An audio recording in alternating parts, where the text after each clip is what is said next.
저는 어렸을 때부터 분리되어지고 나뉘어진 교회에서 신앙생활을 해서인지 어릴 때부터 교회에 참 관심이 많았습니다. 신학생 공부를 하면서 교회에 관심을 더 갖게 되었고, 교회가 하나님 나라의 모형과 그림자라고 말하는데, 그렇다면 오늘날 교회란 어떤 교회가 될 것인가 많은 고민을 해왔는데, 그러다 성경에 기록된 한 교회에 관심을 갖게 되었고, 바로 그 교회는 오늘 우리가 읽은 본문의 안디옥 교회입니다. 2000년 전에 이 안디옥 교회는 오늘날로 치면 그렇게 주목할 만한 교회는 아니었습니다. 큰 교회도 아니었고 아무도 관심을 갖지 않았던 당시의 이방인들의 교회였습니다. 마치 한국의 한 외곽 지역에 세워진 외국인 노동자들만의 교회라고 하면 어떤 이런 모습이 아닐까라는 생각도 하게 됩니다. 그런데 성경은 바로 이러한 교회를 주목하고 있다는 것입니다. 도시 외곽의 한 허름한 식당인데 사람들이 꽤 많이 모이는 이른바 맛집으로 알려진 식당들을 여러분들 한두 번씩은 가본 적이 있을 것입니다. 주차도 불편하고 줄을 서야 되고 장소가 좁아서 여유롭게 밥도 잘 먹지 못하죠. 근데 기다리는 사람이 또 너무 많다 보니까 또 눈치 보여서 얼른 일어나야 되고, 그런데 사람들은 그 불편을 기꺼이 감수하고서라도 그곳을 찾아가지 않습니까? 그 식당을 누구도 작은 식당이라고, 허름한 식당이라고 말하지 않는 것이죠. 잠시 후 우리가 안디옥 교회에 대해서 한번 살펴보겠지만, 오늘날 큰 교회, 작은 교회의 기준이 우리는 건물 크기와 성도들의 수로 이야기하는 것 같습니다. 또한 잘 살고 못 살가의 기준도 집의 크기, 차의 크기, 연봉의 크기로 나뉘어지는 것 같습니다. 그런데 성경의 관점은 결코 그렇지가 않습니다. 스테반 집사의 박해 이후에 가장 크고 상징적인 의미가 가장 부각되어져 있는 예루살렘 교회에 대해서는 성경은 철저하게 함구하고 있습니다. 오히려 성경은 이방 땅에서의 일들을 주목하고 있고 안디옥 교회와 같은 이방인 교회에 집중을 하고 있습니다. 또한 사도행전 전체를 보더라도 주류라 할 수 있는 히브리파 유대인들보다 비주류라 볼 수 있는 헬라파 유대인들이 주인공이 되어서 사도행전 전체를 끌고 나가고 있다는 것이죠. 분명히 우리가 살아가는 이 세상에는 주류와 비주류가 있는 것 같습니다. 주류가 중심이 되어서 세상을 움직여지는 것과 같지만 결코 그렇지 않습니다. 골리앗 세상에서 하나님께 붙들린 작은 다윗들이 승리하듯이 하나님 나라는 하나님께 붙들린 사람에 의해서 움직여지게 됩니다. 성경의 안디옥 교회를 주목하였듯이 하나님이 주목하는 교회, 말씀과 기도가 살아있고 하나님의 살아계심이 생생히 느껴지는 그런 교회가 누가 뭐라 해도 큰 교회입니다. 우리 창조교회는 어떤 교회입니까? 오늘 본문을 통해서 우리 교회는 어떤 교회인가, 그리고 어떤 교회가 되어야 할 것인가 돌아보는 시간 되었으면 좋겠습니다. 오늘 본문의 배경은 안디옥에 복음이 들어가고 믿는 자들이 날로 증가한다는 소문이 예루살렘까지 들려오게 됩니다. 그리고 이 소문에 대해서 예루살렘 교회와 사도들은 처음에는 믿지 않았던 것 같습니다. 설령 사실이라 한들 그렇게 심각한 일로 받아들이지 않았습니다. 이런 거죠. 무슨 이방 땅에 교회가 세워질 수 있겠냐? 지금 여기도 이렇게 핍박으로 힘든데 그나마 있던 성도들 다 흩어지고 교회 존립도 위태위태한 상황에서 이방 땅에 교회가 세워진다는 것이 말이 안 된다는 것이죠. 이를테면은 저 같은 목사가 교회에서 목회 잘 못한다고, 설교도 잘 못한다고 쫓겨났다고 생각해 보십시오. 물론 그렇지 않죠. 네. 근데 어느 날 소문이 들려오는 거예요. 개척을 했는데 그 강 목사가 목회를 너무너무 잘한다고 부흥도 하고 있다고 소문이 들려오고 있습니다. 생각만 해도 기분이 좋은 것 같습니다. 교회에서 반응이 이렇지 않았을까 생각합니다. 그 사람이, 그 목사가 에이 설마, 그런데 찾아가 보니까 실제로 그렇다는 거예요. 안디옥 교회가 바로 이렇다는 것이죠. 믿기지 않던 그 소문이 사실로 바뀌어지게 되고 이방 땅에 정말로 교회가 세워지는 모습을 보게 된다는 것이죠. 그런데 그 이방 땅에 세워진 이 안디옥 교회가 나중에는 교회 역사상 가장 중요한 교회가 되고 세계 선교의 중추적 역할을 하는 교회, 그리고 지금은 세계의 모든 교회의 본이라 할 수 있는, 모범이라 할 수 있는 그런 교회로 여겨진다는 것입니다. 우리가 안디옥 교회를 생각하면서 우리에게도 이런 꿈이 있었으면 좋겠습니다. 지금의 나는 작고 눈에 띄지 않지만 이방인같이 누구도 주목하지 않는 삶이지만 하나님의 손에 붙들린 나를 통해서 내가 하나님의 자랑이 되어지고 세상의 본이 되어지는 그런 꿈과 소망이 여러분과 여러분 자녀들에게 있기를 주님의 이름으로 축복합니다. 디모데후서 2장을 보면요, 사도 바울은 우리 성도들의 삶을 병사에 비유합니다. 그리고 운동 경기하는 자, 수고하는 농부에 비유하면서 우리의 삶이 이래야 한다고 말을 합니다. 병사, 운동선수, 그리고 농부, 어떤 공통점이 보이십니까? 성도들의 삶은 부단히 배우고 연습하는 삶이 되어야 한다는 것이죠. 예수 믿고 그저 일주일에 한 번 교회 출석하는 것으로 끝나는 것이 아니라 하나님께 온전히 붙어있는 사람, 배운 바대로 말씀한 대로 삶에서 연습하면서 살아가는 그런 사람이 바로 그리스도인이라는 것이죠. 얼마 전에 올림픽이 있었습니다. 올림픽 경기를 보면서 그 경기의 룰을 알고 재미있게 볼 줄 안다고 그 사람이 그 경기를 할 줄 아는 것은 결코 아닙니다. 더 쉬운 예로 다이어트 비디오 5번 보는 것과 운동장 5바퀴 뛰는 것, 어떤 사람이 더 살 잘 빠지고 건강해지겠습니까? 이거와 마찬가지라는 것이죠. 아는 것과 하는 것은 다른 겁니다. 사람들은 알아야 한다고 생각을 하고 많은 지식을 쌓고자 합니다. 그래서 현대인들은 많은 공부를 해서 정말 모르는 것이 없습니다. 설교를 너무나 많이 들어서 본문만 봐도 이제 설교 제목만 들어도 어떤 내용인지 다 알고 있는 것 같습니다. 그런데 하나님 나라는 그렇지 않다는 것입니다. 하나님 나라는 아는 사람이 아니라 해본 사람이 아는 사람입니다. 할 줄 아는 사람, 하는 사람이 바로 아는 사람이라는 것이죠. 여러분, 아는 다이어트는요 티가 안 납니다. 하지만 하는 다이어트는 일주일만 해도 티가 납니다. 본인은 물론이고 다른 사람이 봐도 단번에 눈에 띈다는 것이죠. 오늘 본문의 안디옥 교회가 바로 이러하다는 것입니다. 안디옥에서 바나바와 바울은 1년간 그들을 성실하게 가르쳤고 그들은 그 안디옥 교인들은 꾸준히 그 말씀을 배우고 배운 바대로 삶에서 연습을 합니다. 그러자 그것이 겉으로 드러나기 시작했다는 것이죠. 마치 일주일 넘게 다이어트 한 것처럼 보여지기 시작했다는 것입니다. 다른 사람들에게 그 모습이 관찰되어지기 시작했다는 것이죠. 다이어트 작심 일주일만 해도 티가 나듯이 말씀을 배우고 연습한 그들의 삶이 티가 나게 되고 다른 사람들의 눈에 띄어지기 시작했다는 것입니다. 그리고 그들의 모습을 세상 사람들이 별명을 지어주는데요, 어떻게 부르냐면요, 오늘 본문 26절 말씀입니다. 우리 함께 읽어보도록 하겠습니다. 만남에 안디옥에 데리고 와서 둘이 교회를 1년간 모여 있어 큰 무리를 가르쳤고 제자들이 안디옥에서 비로소 그리스도인이라 일컬음을 받게 되었더라. 아멘. 마태에 가면요, 유난히 구수한 빵 냄새가 발걸음을 이끌 때가 있습니다. 그 구수한 빵 냄새가 나는 곳으로 자연스럽게 발걸음을 향하게 되면 역시나 그곳에 도착했을 때 저뿐만 아니라 많은 분들이 그곳에 모여있는 모습을 보게 됩니다. 안디옥 이 척박한 이방 땅에 무엇이 사람들을 모이게 했겠습니까? 그들에게서 풍겨지는 예수 그리스도의 향기, 그들에게 풍겨지는 그 구수한 사랑 냄새가 세상 사람들의 이목을 끌고 있었다는 것이죠. 그리고 세상은 그들을 향해서 바로 그리스도인이라고 불렀다는 것이죠. 저는 우리 교회가 바로 이러한 교회가 되었으면 좋겠습니다. 구수한 사랑 냄새가 풍기는 교회, 그 냄새 때문에 발걸음이 향해지고 그 맛에 기뻐하고 너무 맛있어서 주변에 소문나는 맛집과 같은 그런 교회, 여러분들이 섬기고 있는 이 교회가 그런 교회가 되길 축복합니다. 한 가지 주목할 것이 이 그리스도인이라는 말이 여기서 처음 생기게 되었다는 것이죠. 베드로나 바울 사도가 아니라 최초로 그리스도인이라 불려진 사람들이 바로 오늘 나타나는 무명의 이름도 없는 안디옥 교인들이었다는 거예요. 더군다나 이 호칭이 목사, 장로, 권사, 이 교회 내에서 우리들끼리 부르는 그런 호칭이 아니라 세상 사람들이 불려진 칭호였다는 것이에요. 사람 손에 어떤 물건이 들려있느냐에 따라서 그 사람이 설명이 되어지죠. 또한 다른 사람이 나를 어떻게 부르냐에 따라서 내가 다른 사람들에게 설명이 되는 것입니다. 가령 누군가가 흰 가운을 입고 있지 않지만 그 사람들을 향해, 그 사람을 향해서 의사라고 부른다면, 의사 선생님이라 부른다면 그걸로 그 사람은 설명이 되는 것이죠.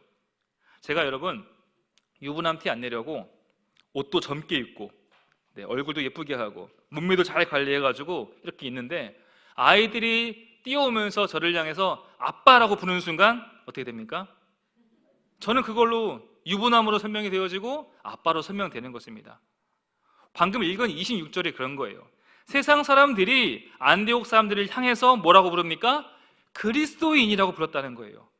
그걸로 안디옥 교회는 어떤 사람들이었는지 다 설명이 되어진다는 것이죠.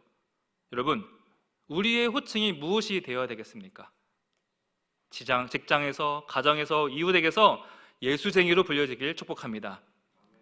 교회 학교 교사들에게 있어서 가장 큰 보람이 내가 가르치는 동안 아이들이 변화되는 모습을 보는 것입니다. 또한 변해가는 그 모습을 직접 보면서 부모나 다른 사람들에게 변했다는 말을 들었을 때 우리 교사들은 정말로 큰 보람과 기쁨을 느낍니다. 동시에 많이 경험하는 것이 어른들은 잘 안 변한다는 거예요. 더 정확히 말하면 어른들은 자신들이 아이들을 가르치는 사람이라 생각을 하고요, 아이들이 변화와 성장을 주도하고자 하지만 본인들은 정작 변할 생각은 안 하고 있다는 것이죠. 교육부서 사역을 하다 보면은 연초나 수련회 시즌이 되면 이런 말들이 있습니다. 부모님들이 그래요. 바카스 한 박스 가지고 오셔가지고요, 전도사님, 목사님, 이번에 우리 아이 꼭 변화시켜 주세요. 정작 자신은 변화의 대상이라 생각하지 않고 그저 아이들의 변화에만 몰두하는 모습을 우리는 교회에서 너무 종종 보게 된다는 것이죠. 아이들의 변화를 위해서는 많은 시간과 돈을 투자하면서, 아이들의 성장과 성숙과 좋은 성적을 위해서는 많은 것 쏟아부으면서 정작 어른들 자기 자신을 위해서는 아무것도, 어떤 노력도 하고 않을 때가 너무나 많지 않습니까? 그런데 여러분, 부모님이 변해야 자녀가 변합니다. 선생님이 변해야 학생들이 변하는 겁니다. 아이들이 왜 그러겠습니까? 어른들이 하는 모습 그대로 따라하는 거 아니겠습니까? 교사들이 예배 시간을 안 지키면서, 어른들도 자녀와의 약속을 안 지키고 하나님과의 약속 잘 지키지 않으면서 자녀들에게 그런 요구를 한들 어떤 영향을 줄 수 있겠냐는 것이죠. 몇 년 전에 병원 대기실에서 대기를 하고 있었는데, 아이 아빠가 아이가 게임을 시켜달라고 했다고 정말로 호되고 무섭게 혼을 냈습니다. 근데 정말로 어처구니 없었던 것이, 아이에게는 그 게임기, 스마트폰을 만지지도 못하게 하면서 곧바로 그 애아버지는 스마트 게임을 얼마나 열심히 재미나게 하든지, 아이가 뭘 보고 게임 했겠습니까? 오늘 본문을 읽으면 딱 봐도 가장 많이 변해야 될 사람이 누구겠습니까? 딱 봐도요, 성경도 모르고 하나님도 잘 모르는 안디옥 교인들이죠. 이제 교회의 문턱을 넘어선 새 신자가 같은 안디옥 교인들 얼마나 많이 변해야 되겠습니까? 그런데 착각이라는 거예요. 오히려 그들이 세상으로 하여금 변화를 촉구하게 됩니다. 오히려 그런 그들이 굳어진 사도들의 마음과 예루살렘 교회에 변화를 일으키게 된다는 거예요. 변화의 대상, 개혁의 대상이 언제나 나 자신입니다. 변화된 나를 통해서 가정이 변하고 교회가 변하고 세상이 새롭게 되어진다는 것이죠. 사도들과 예루살렘 교회는 자신이 변화의 대상이라 생각을 추호도 하지 않았습니다. 그러나 그 편협한 생각 너머에서는 이런 일들이 현재 일어나고 있습니다. 그 일들이 무엇이냐? 바로 21절 말씀입니다. 함께 보겠습니다. 주의 손이 그들과 함께 하심에 수많은 사람들이 믿고 주께 돌아오더라. 이방인들이 믿고 주께 돌아온 후에 수많은 사람들이 더 많이 믿고 주께로 돌아오게 됩니다. 그렇게 그들의 변화를 통해서 더 나아가서 타도들이 변하게 되고 교회가 바뀌게 되어지고 교회가 하나님의 역사에 눈을 뜨기 시작했다는 것이죠. 우리가 변화를 요구할 것이 아니라 나부터 변해야 된다는 것입니다. 오늘의 우리를 생각해 보시기 바랍니다. 세상의 변화를 추구해야 될 우리 교회들이 과연 변화를 잘 담당하고 있습니까? 말로는 세상에 소금 이야기하지만 우리가 정말로 그런 역할을 감당하고 있습니까? 오히려 세상이 교회를 걱정하고 있고 세상이 교회를 향해서 너희들 변해야 되는 거 아니냐, 이런 말을 듣는 것이 오늘날 현 주소입니다. 예루살렘 교회나 사도들처럼 스스로 어른이라고 생각하는 나로 인해서 오히려 성장을 방해하고 있는 것은 아닌지 우리는 곰곰이 생각을 해봐야 한다는 것입니다. 여러분, 어떻게 하면 교회가 변합니까? 내가 변해야 교회가 바뀌게 됩니다. 여기저기 모여서 목사가 바뀌어야 된다, 장로가 바뀌어야 된다, 그런다고 절대로 교회가 바뀌지 않습니다. 나조차도 변할 줄 모르면서 우리가 무슨 수로 자녀를 변화시키고 세상의 변화를 추구할 수 있겠습니까? 그런 의미에서 오늘 본문은 우리에게 강력하게 도전을 합니다.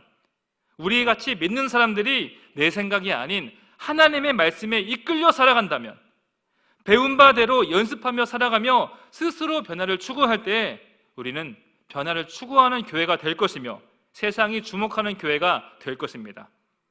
저는 오늘 이 말씀을 굳게 믿고 있습니다. 여러분들과 우리 창조교회가 변화를 담당하는 오늘 이 말씀의 주인공이 되시길 주님의 이름으로 축복합니다.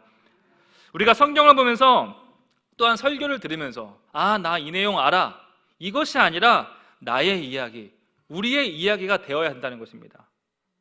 다시 본문으로 돌아가면은 이방 땅에 복음이 들어갔습니다. 그리고 교회가 세워졌습니다. 여러분, 한번 그림을 그려보시기 바랍니다. 그 교회의 모습이 어땠겠습니까? 복음은 들어갔는데 그들에게 성경책도 없습니다. 성경을 가르칠 교사도 없고 그들에게 아무것도 없어요. 그 교회의 모습이 어떻겠습니까? 얼마나 질서 없이 오합지졸이었겠습니까?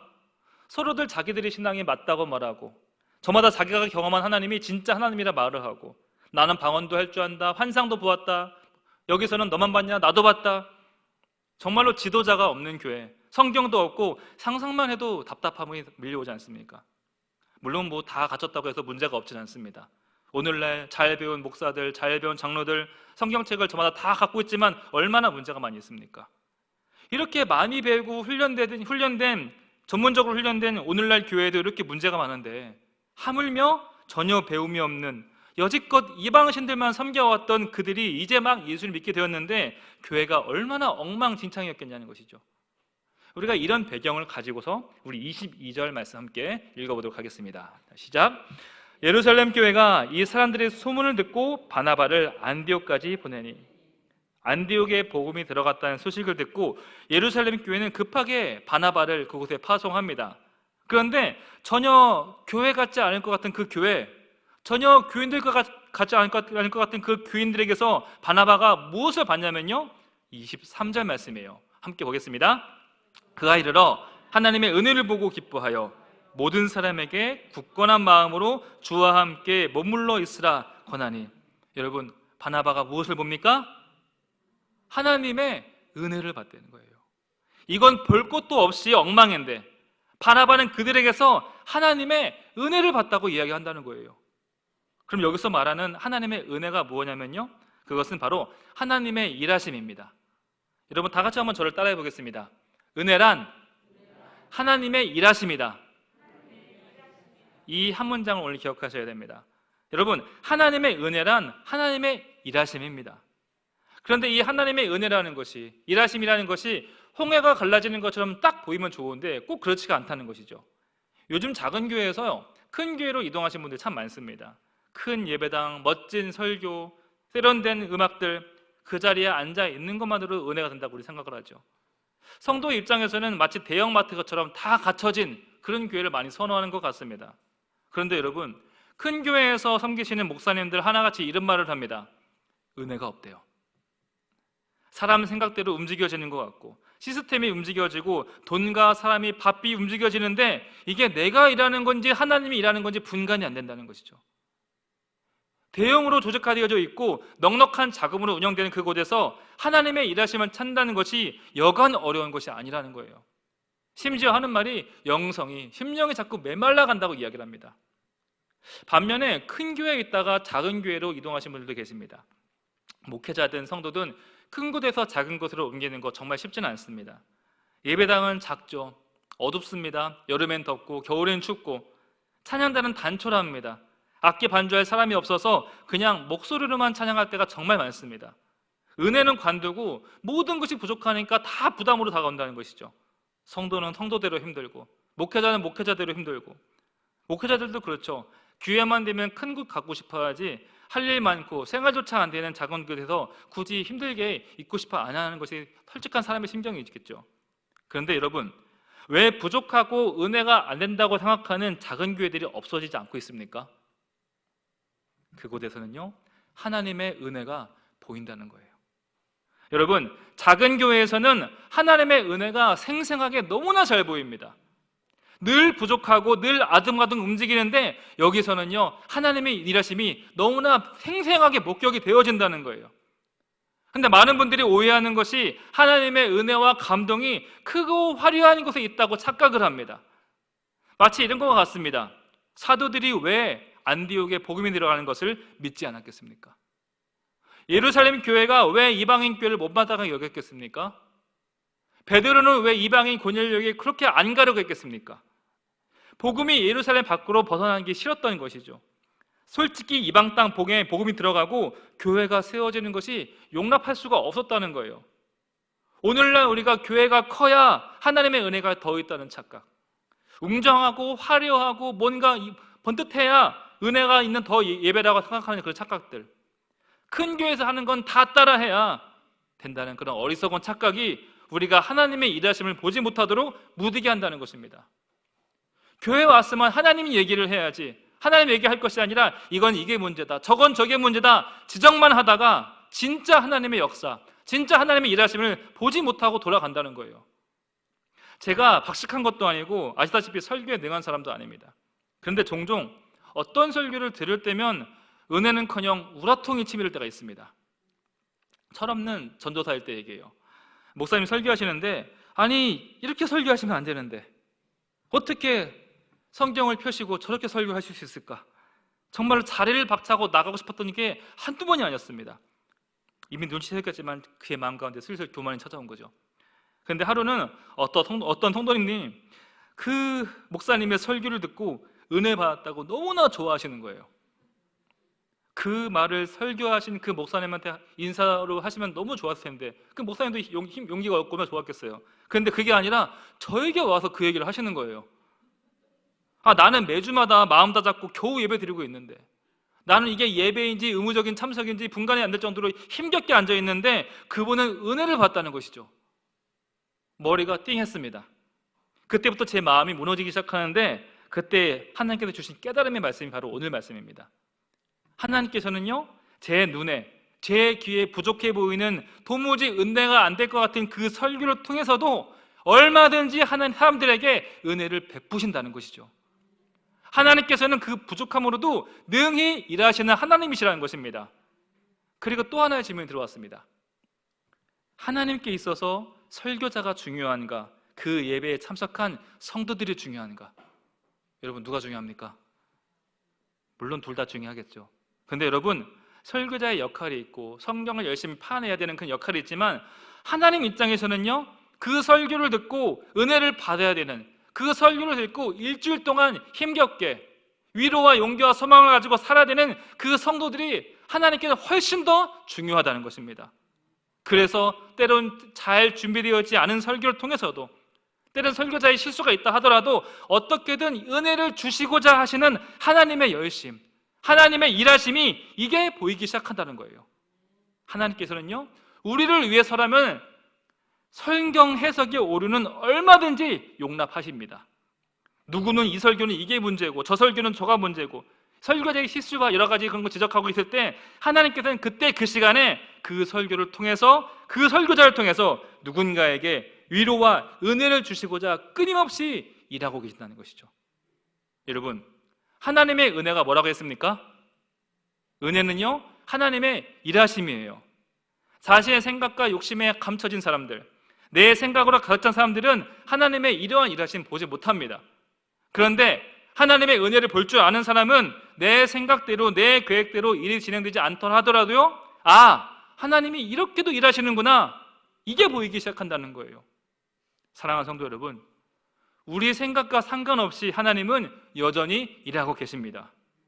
도무지 이해가 되지 않고 아픔과 그런 상황 속에서도 하나님의 은혜는 단 한순간도 멈춘 적이 없다는 사실을 기억하시길 바랍니다.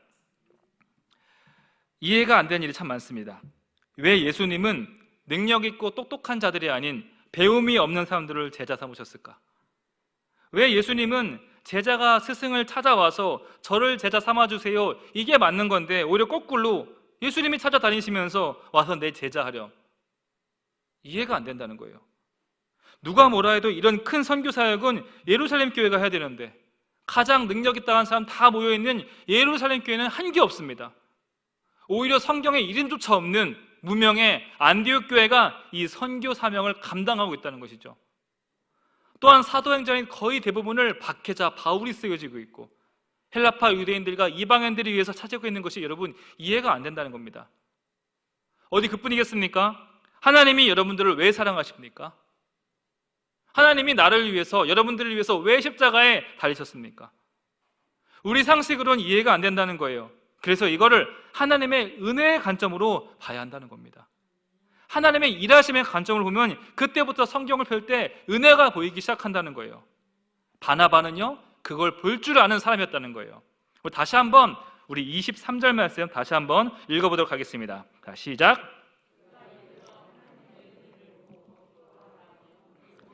굳건한 마음으로 주와 함께 머물러 있으라 권하니. 바나바는 하나님의 은혜를 보고 어떻게 합니까? 기뻐했다는 것이죠. 엉망이지만 부족하지만 하나님의 은혜가 보이니까 잘못된 것을 지적하는 것이 아니라 그 안에 기쁨이 있다는 거예요. 여러분들에게도 바나바와 같이 하나님의 은혜를 볼 수 있는 그런 눈이 띄어지길 바랍니다. 그렇다면 하나님의 일하심이란 무엇입니까? 오늘의 결론입니다. 제가 계속 하나님의 일하심 하고 있는데 그 일하심이란 무엇인가? 이걸 알려면 우리가 먼저 알아야 될 게 있습니다. 그럼 하나님께서 왜 일하실까라는 거예요.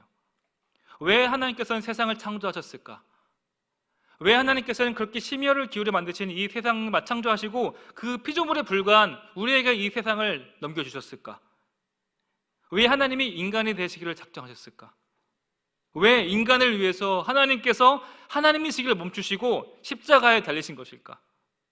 하다못해 별 볼 일 없는 사람들도 왕이 되겠다고 이 난리인데 왜 칭송받아 마땅한 높으신 하나님께서 굴림과 높임은커녕 왜 우리를 위해 대신 죽으시냐는 것이죠. 성경은 그 이유를 이렇게 얘기합니다. 바로 사랑이라는 겁니다.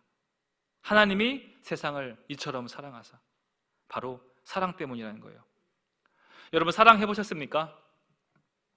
안 해보셨습니까? 기억이 안 나십니까? 사랑하면요 가만히 있지 못합니다. 생전 글이라고는 써본 적이 없는 사람이 시인이 되어서 손발 오그라지는 연애편지도 쓰고요, 음식이라고는 컵라면에 물 붓는 거 외에는 할 줄 모르는, 차려진 밥상 위에 먹을 줄 모르던 사람이 갑자기 요리사가 됩니다. 명절 때가 되어서 부모님 댁에 가면은요 어머님들 쉬질 않으세요. 좀 앉아서 아이들 재롱 떠는 것도 보시고 이런저런 얘기도 들으시면서 효도 좀 받으면 좋은데 그럼 얼마나 좋겠습니까? 근데 우리 어머니들 한시도 쉬질 않으십니다.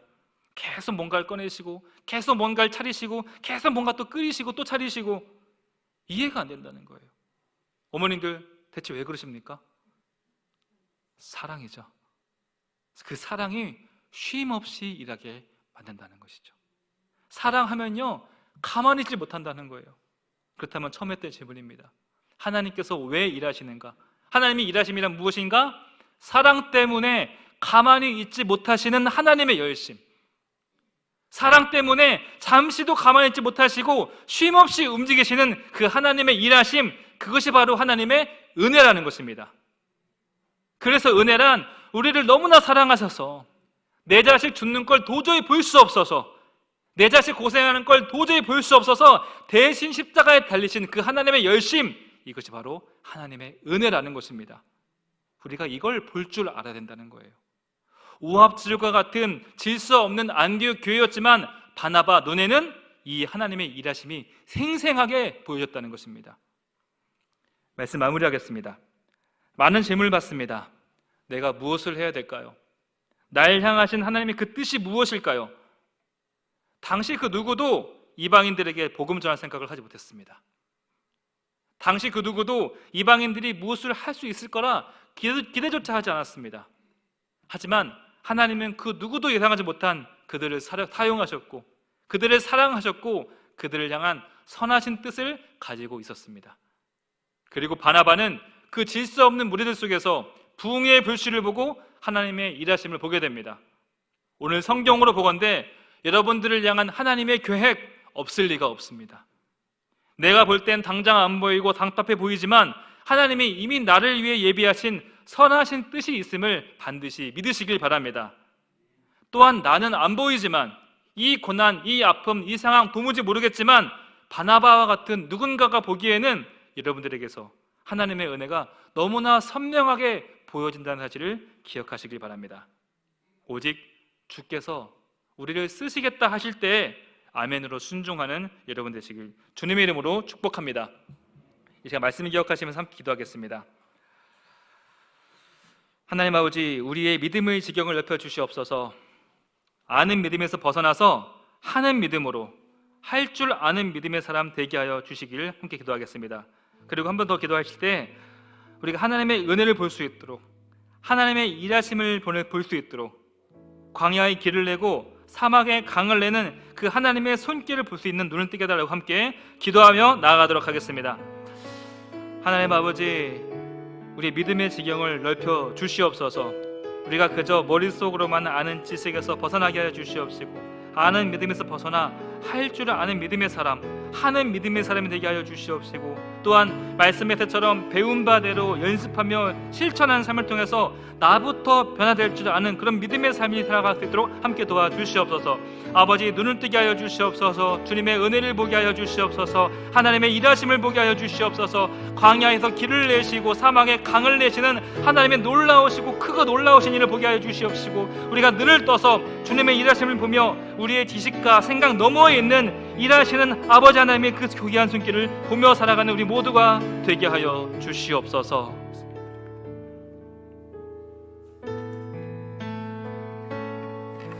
날이 저물어 갈 때, 빈들에서 걸을 때, 그때가 하나님의 때.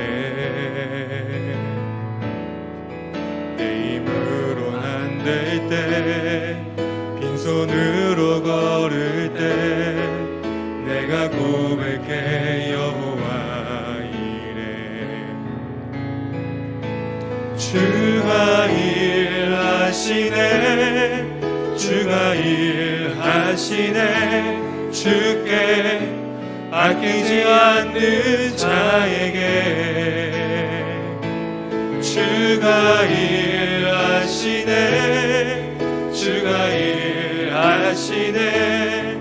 신뢰하며 걷는 자에게. 다시 일어나서 찬양하겠습니다. 우리 모인 이곳에 주님 함께 계시네. 누리네 아버지 은혜. 적은 떡과 물고기 내 모든 걸 드릴 때, 모두 고백해 여호와 이래. 주가 일하시네, 주가 일하시네. 주께 아끼지 않는 자에게. 주가 일하시네, 주가 일하시네. 신뢰하며 걷는 자에게. 주가 일하시네, 주가 일하시네, 주가 일하시네. 주께 아끼지 않는 자에게. 주가 일하시네, 주가 일하시네. 신뢰하며 걷는 자에게. 아버지 하나님, 당시 그 누구도 예상치 못한 이방 땅에 교회가 세워졌습니다. 바나바는 그 과정에서 하나님의 일하심과 은혜를 보게 되었습니다. 주님, 우리의 눈을 밝혀 주옵소서. 하나님의 은혜를 보지 못하도록 가로막고 있는 편견과 무지에서 벗어나게 하여 주옵소서. 또한 우리에게 은혜와 그 사랑을 주시고자 쉼없이 일하시는 하나님의 일하심을 보게 하시고, 우리가 기뻐함으로 하나님께 동참함으로 순종의 삶을 살아가는 우리 모두가 되게 하여 주시옵소서. 우리 주 예수 그리스도의 은혜와 아버지 하나님의 크신 사랑과 성령님의 교통하심이 창조의 모든 성도들의 삶과 코로나로 힘겨운 삶을 살아가고 있는 국민들과 북한 동포 지하교회 성도들에게 함께 하시길 간절히 축원하옵나이다. 아멘.